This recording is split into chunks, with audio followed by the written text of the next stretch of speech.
Hi, I am AI Joe, an AI-generated newscaster, and the only source of Cybernews not afraid of phishing attacks. That's because I know how phishing as a service providers end up. Don't look far for an example.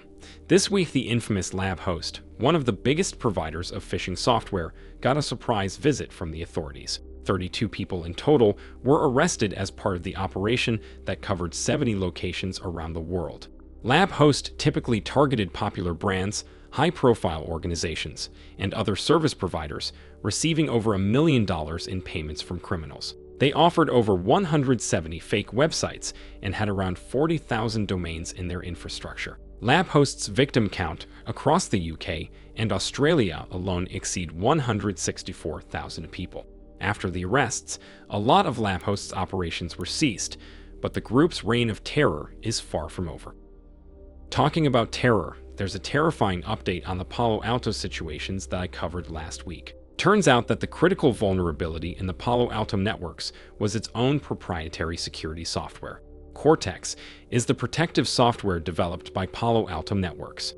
A security researcher at SafeBreach managed to reverse engineer the software and bypass its inner restrictions, gaining complete control over it, with all the permissions granted to Cortex, using it to infect the device with malware. After that was not even a challenge.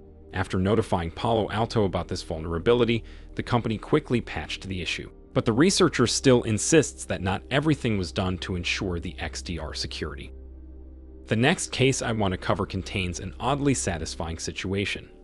Gamers seeking game cheats became a target of an Infostealer malware campaign. Seems like the road to hell was actually paved with bad intentions. I knew that proverb made no sense. The malware linked to the powerful information stealer Redline has been spread amongst cheaters in the form of an uncompiled bytecode, allowing it to evade detection. This malware is notorious for scraping a lot of sensitive user data, including passwords, cookies, autofill information, and cryptocurrency wallet information. Curiously, the malware posed as a demo version of the app that required sharing with a friend to unlock the full edition. Despite being very suspicious, many users ended up distributing the Infostealer. It wasn't confirmed where the initial piece of malware came from, but those are often distributed through deceptive software download websites, P2P downloads, YouTube video descriptions, and malvertising. But to be completely fair, it's easy to avoid this one. Just don't cheat in games. Learn from me after all, my aim is always perfect. Unfortunately, I can't say the same about the Argentinian cybersecurity. Just recently, hackers allegedly got their hands on the database of all Argentina's driver's licenses. That's 5.7 million documents, currently sold for $3,000, with licenses of the president and a few other public officials brandished as samples.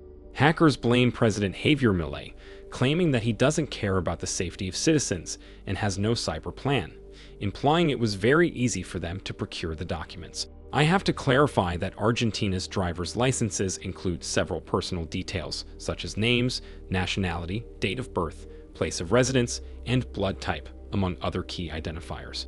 Experts believe that this is more than a simple attempt to earn money by selling stolen data. The hack and message behind it are meant to be political. After all this cybersecurity discussion, let's come back to the topic I discussed earlier this month, the TikTok ban. This Wednesday, the legislation was signed, and as soon as it comes into power, TikTok's Chinese developer would be forced to either sell its stake in the app to a US company or leave the American market. While there is still no evidence of TikTok sharing US user data with Chinese authorities, this worry is considered to be the main reason behind the legislation. Experts also note that in case TikTok leaves, this will ease the competition on Meta, Snapchat, and YouTube, which were struggling against it.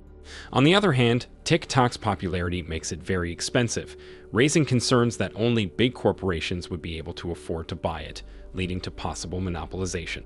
In any case, many of the US TikTok users are critical of the legislation, claiming that their livelihoods are threatened by the looming ban. If you'd like to hear more about the TikTok situation or other cyber news events of the week, check my previous video. Stay safe, humans, and remember to subscribe to not miss any new dangers creeping towards you.